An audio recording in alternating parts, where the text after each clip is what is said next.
बच्चों आज के लेक्चर में हम लोग मोल कंसेप्ट और कुछ न्यू कंसेप्ट पर बेस्ड क्वेश्चन देखेंगे। तो आइए हम अपना पहला फर्स्ट टॉपिक देखते हैं जिसका नाम है empirical formula for molecular formula. यहाँ पे एम्पेरिकल फॉर्मूला से मतलब ये है कि यहाँ पे simplest whole number ratio atoms के लिए यूज होता है और मॉलिक्यूलर फॉर्मूला हम जानते हैं कि number of atoms present in any molecule of a compound. तो कैसे इसे कैलकुलेट करते हैं बाय यूजिंग एम्पेरिकल फॉर्मूला, हम मॉलिक्यूलर फॉर्मूला कैसे कैलकुलेट करते हैं उसे देखते हैं।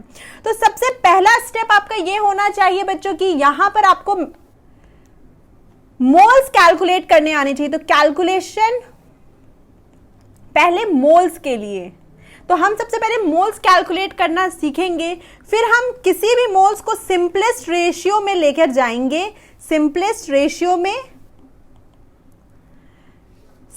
रेशियो में हम उसे लेके जाएंगे। तो आइए देखते हैं कि एम्पेरिकल फॉर्मूला पे एक बहुत इजी क्वेश्चन है। यहां पर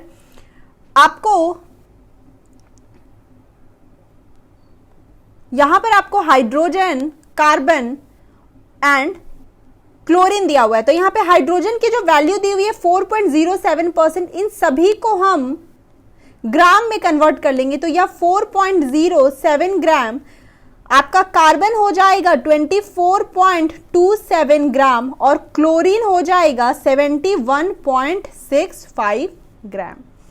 तो ये चीज हमें समझ में आती है। अब हम इन सभी का मोल कैलकुलेट कर लेंगे। तो मोल के लिए हमें पता है कि 4.075 divided by 1, 24.27 divided by 12 and 71.65 divided by 35.5 आता है।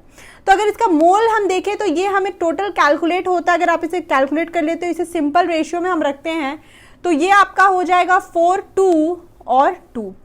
यहां पर हम इसका सिंपलेस्ट रेशियो लेंगे। सिंपलेस्ट रेशियो में हम क्या करेंगे बच्चों कि हम जो सबसे छोटा नंबर है जो हमारा 2 है उससे इन सभी को डिवाइड कर देंगे। तो ये हो जाएगा 2, 1, 1। तो यहां पर अगर हम एम्पेरिकल फॉर्मूला की बात करें, अगर हम अपने एम्पेरिकल फॉर्मूला की बात करें तो वो हो जाएगा यहां पर आपका हाइड्रोजन के लिए 1, तो यहां पे कार्बन का 1, हाइड्रोजन के लिए 1 और क्लोरीन का 2। सॉरी बच्चों, हाइड्रोजन का 2, कार्बन के लिए 1, हाइड्रोजन के लिए 2 और क्लोरीन के लिए 1। ये हमारा एम्पेरिकल फॉर्मूला हो जाएगा। तो बच्चों अब क्या करना है कि हमें निकालना है अपना मॉलिक्यूलर फॉर्मूला। तो मॉलिक्यूलर फॉर्मूला निकालने के लिए आपको क्या करना है कि सबसे पहले आपको इस एम्पेरिकल फॉर्मूला का मोलर मास या फॉर्मूला मास कैलकुलेट करना है। तो हमने इसका अगर फॉर्मूला मास कैलकुलेट किया तो वो आएगा 12 + 2 + 35.5, जिसकी टोटल वैल्यू हमें जो मिलेगी वो आएगी 49.5 ग्राम। अब आपको क्या करना है कि जो एक्चुअल मोलर मास है उसको एम्पेरिकल फॉर्मूला से डिवाइड करना है। तो जो हमारा मोलर मास हमें जो क्वेश्चन में गिवन है उसको हम एम्पेरिकल फॉर्मूला से डिवाइड कर देंगे, एम्पेरिकल फॉर्मूला मास से डिवाइड कर देंगे। तो हमें जो वैल्यू कैलकुलेट होगी, हमारा यहाँ पे जो मोलर मास दिया गया आप देख सकते हो ये 98.96 ग्राम दिया गया है। तो 98.96 ग्राम को अगर 49.5 से डिवाइड किया तो ये वैल्यू अप्रॉक्स आपका 2 आता है। अब क्या करना है कि CH2Cl को आपको डाइमेराइज करना है इस नंबर 2 से। तो हमारा जो फाइनल आंसर आएगा दैट इज C2H4Cl2, ये आपका हो जाएगा बच्चों मॉलिक्यूलर फॉर्मूला।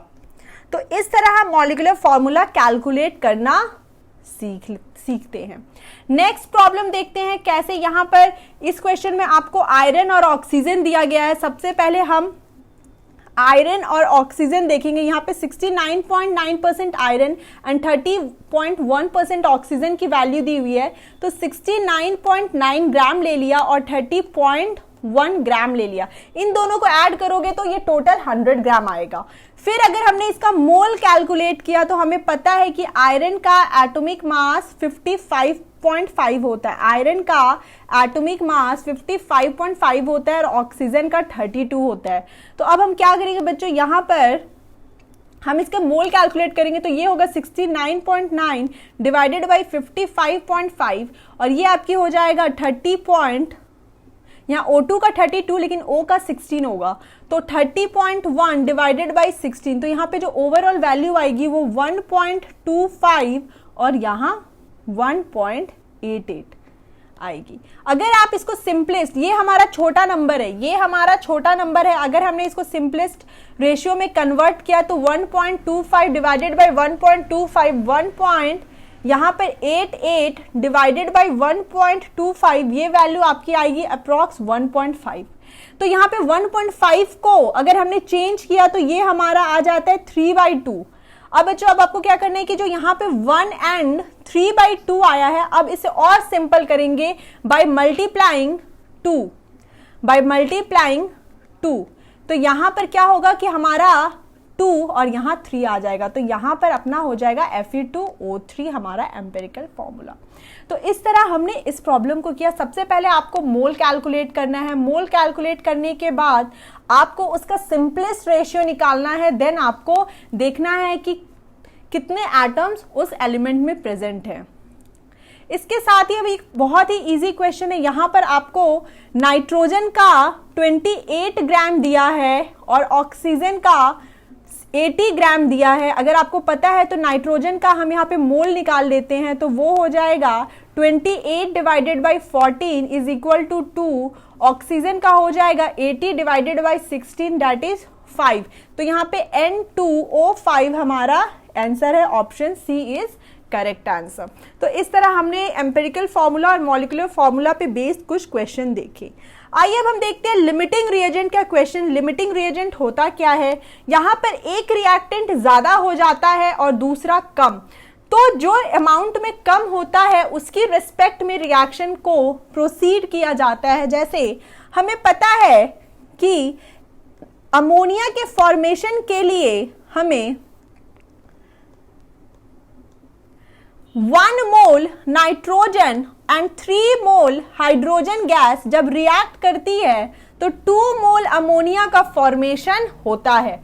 तो 2 मोल अमोनिया के फॉर्मेशन के लिए अगर आप इसको और सिंपल लैंग्वेज में लिखो तो 0.5 मोल अगर हमने नाइट्रोजन गैस यूज किया तो हमें 1.5 मोल हाइड्रोजन गैस की जरूरत है, जिससे हमें 1 मोल ऑफ अमोनिया गैस मिलेगा। लेकिन मान लो कि मैं अगर आपको क्वेश्चन में गिवन दे दूं, नाइट्रोजन गैस मैंने आपको दे दिया 5 मोल और मैंने आपको हाइड्रोजन गैस दे दिया 10 मोल, तो यहां पर आपको पता है कि अगर आपको मैंने 5 मोल नाइट्रोजन गैस दिया है तो उसका 3 टाइम्स ज्यादा हमें हाइड्रोजन के मोल की रिक्वायरमेंट है। तो यहां पर हाइड्रोजन का हमें सिर्फ 10 मोल मिला है। तो यहां पर हमें जहां नाइट्रोजन के लिए अगर हमारा नाइट्रोजन 5 मोल है तो हमारा हाइड्रोजन 15 मोल होना चाहिए, लेकिन क्वेश्चन में आपको गिवन है, मैंने आपको दिया है 10 मोल। इट मींस कि यहां पर हाइड्रोजन गैस अपना लिमिटिंग रिएजेंट है, यहां पर हाइड्रोजन गैस अपना लिमिटिंग रिएजेंट हो जाएगा और यहां पर नाइट्रोजन गैस हमारा एक्सेस रिएजेंट हो जाएगा। तो इस तरह हमने लिमिटिंग रिएजेंट के क्वेश्चन देखें। अब हम इसके कुछ इंपॉर्टेंट क्वेश्चन को समझेंगे। यहां पर आपको ये क्वेश्चन बच्चों भी बहुत इजी है कि यहां पे बोला है कि what weight of AgCl will be precipitated when a solution of, यहां पर आपको AgNO3 प्लस NaCl और यहां पर आपका बनेगा AgCl प्लस NaNO3, यहां पर आपका बनेगा NaNO3। आपको ये पता है कि 1 मोल, यहां पर 1 मोल और यहां पर भी 1 मोल और यहां भी 1 मोल आता है रिएक्शन। आपको यहां पे 4.77 gram of NaCl is added to a solution of 5.77। आपको गिवन कितना है बच्चों, आपको गिवन है NaCl की जो वैल्यू गिवन है वह है 4.77 ग्राम और जो आपको AgNO3 की जो वैल्यू गिवन है वो आपको दी गई है 5.77 ग्राम। हम सबसे पहले यहां पर देखेंगे कि मोल्स कितने आ रहे हैं। तो अगर हमने मोल्स कैलकुलेट किया तो 4.77 डिवाइडेड बाई 23 प्लस 35.5, तो हमारा सोडियम का मोल कैलकुलेट होगा। और अगर हम AgNO3 की बात करें तो हम जानते हैं कि सिल्वर का एटॉमिक मास, बच्चों सिल्वर का एटॉमिक मास हमारा 5.77 divided by 47 plus 14 plus 16 into 3। तो अगर हम इन सभी वैल्यू को कैलकुलेट करते हैं तो हमें मिलता है NaCl का जो गिवन मोल है वो हमारा आएगा 4.77 डिवाइडेड बाई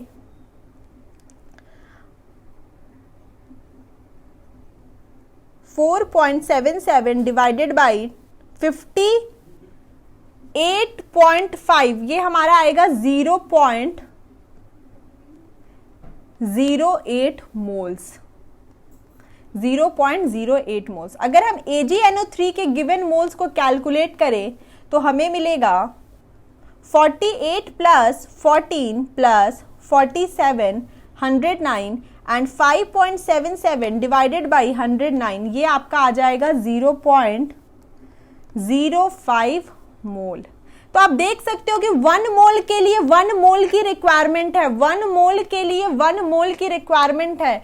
ठीक उसी तरह यहां पर हमें 0.08 मोल दिया गया और 0.05 मोल, यहां पर 0.03 मोल्स कम दिए गए हैं AgNO3 के, यहां पर 0.03 मोल्स कम दिए गए हैं AgNO3 के। तो यहां पर जो हमारा, अब हम क्या कर सकते हैं कि अब हम देखेंगे बच्चों की यहां पर अगर हमारा NaCl एंड AgNO3 की बात करें तो यहां पर 0.08 NaCl के लिए 0.08 AgNO3 होना चाहिए था, बट वो है नहीं। तो हम क्या करेंगे कि 0.05 मोल ही NaCl का कंसिडर करेंगे, जिससे हमें AgCl जो हमें फॉर्मेशन होगा, जो AgCl का फॉर्मेशन होगा वो भी 0.05 मोल होगा। फिर हम इस फॉर्मूले को, फिर बच्चों हम क्या करेंगे, मोल के फॉर्मूले से 0.05 से हम यूज करके इसका अमाउंट कैलकुलेट कर लेंगे। तो इस तरह हम इस रिएक्शन को करेंगे। सबसे पहले हम यहां पर आइए कुछ और इजी प्रॉब्लम्स देखते हैं। यहां पर बताया गया कि 1 ग्राम ऑफ मैग्नीशियम, यहां पे मैग्नीशियम Mg+O2 आपका MgO बनाता है। तो यहां पर हम रिएक्शन को बैलेंस कर देते, तो हमें पता है कि 2 mole of magnesium reacts with 1 mole of O2 will give you 2 mole of MgO, 2 mole of MgO magnesium oxide. यहाँ पे आपको मतलब बताया जा रहा है कि अगर आप इसको आप ग्राम के टर्म्स में लिखना चाहते हैं तो हमें पता है कि ये टोटल होगा आपका 48 ग्राम। मैग्नीशियम का एटॉमिक वेट होता है 24 और यहाँ पे हमें 2 मोल्स उसके दिए हैं, तो ये 48 ग्राम 32 ग्राम से रिएक्ट करता है, 32 ग्राम से रिएक्ट करता है। तो 48 ग्राम के लिए हमें 32 ग्राम ऑक्सीजन O2 की जरूरत है। यहाँ पे आपको 1 ग्राम दिया गया है। 1 gram of magnesium is burned with 0.56 gram of oxygen in a close which reactant is a left. तो आपको अब देख लेते हैं कि 1 ग्राम के लिए हमें कितने की जरूरत है। 1 ग्राम के लिए हमें 32 डिवाइडेड बाई 48 हमें 0.66 ग्राम ऑफ O2 की जरूरत होगी। मतलब हमें 0.56 ग्राम दिया गया है और यहाँ पे हमें जरूरत है 1 ग्राम के लिए 0.66 ग्राम। मतलब यहाँ पे O2 हमारा लिमिटिंग रिएजेंट है, यहाँ पे O2 हमारा लिमिटिंग रिएजेंट है। तो यहाँ पे O2 हमारा लिमिटिंग रिएजेंट है। लेकिन बच्चों अब यहाँ पर हम क्या देखते हैं कि अगर हमारे पास ये वैल्यू O2 हमारा लिमिटिंग रिएजेंट है, मतलब ऑप्शन बी या ऑप्शन डी में से आंसर आएगा। सॉरी बच्चों, यहाँ पे जो रिएक्टेंट ज्यादा बचेगा। अब हमें क्या करना है कि अब हमें 0.56 ग्राम के लिए देखना होगा। तो हम देखेंगे कि 32 ग्राम O2 को 48 ग्राम Mg की जरूरत है। तो यहाँ पर अगर हम 0.56 ग्राम O2 को 48 डिवाइडेड बाई 32 इंटू 0.56, अगर हम इस वैल्यू को कैलकुलेट करें तो हमें जो वैल्यू मिलती है वो है 0.56, टोटल 0.84 मैग्नीशियम की ज़रूरत है। मतलब अगर हमने 0.56 ग्राम ऑक्सीजन को पूरा यूज़ कर लिया तो हमें 0.84 ग्राम मैग्नीशियम की ज़रूरत है, जिसमें मतलब हमारे पास मैग्नीशियम एक्सेस में बचेगा और 0.16 फाइनली आपके रिएक्शन वेसल में बच जाएगा। तो इस तरह हम क्वेश्चन को देखेंगे कि कितने मोल को कितने मोल की रिक्वायरमेंट है, कितने ग्राम को कितने ग्राम की रिक्वायरमेंट है। जैसे अगर हमने 1 ग्राम मैग्नीशियम लिया है, अगर हमने 1 ग्राम मैग्नीशियम लिया तो हमें 0.06 ग्राम ऑक्सीजन की जरूरत थी। लेकिन यहां पर हमने क्या देखा कि हमें ऑक्सीजन तो उतना दिया ही नहीं गया है, हमें ऑक्सीजन उतना दिया ही नहीं गया है। तो हमने ऑक्सीजन को ऑक्सीजन की रिस्पेक्ट में देखा, ऑक्सीजन की रिस्पेक्ट में देखा कि उसे मैग्नीशियम की कितनी जरूरत है। जब उस वैल्यू को कैलकुलेट किया तो वह 0.84 mg मैग्नीशियम की जरूरत है। तो मतलब अपने को दिया गया है 1 ग्राम, अपने को दिया गया है 1 ग्राम और हमने यूज किया 0.84, जो वैल्यू आपके रिएक्शन वेसल में बचेगी वो होगी 0.16 ग्राम। तो इस तरह हमने कुछ प्रॉब्लम्स को लिमिटिंग रिएजेंट में देखा।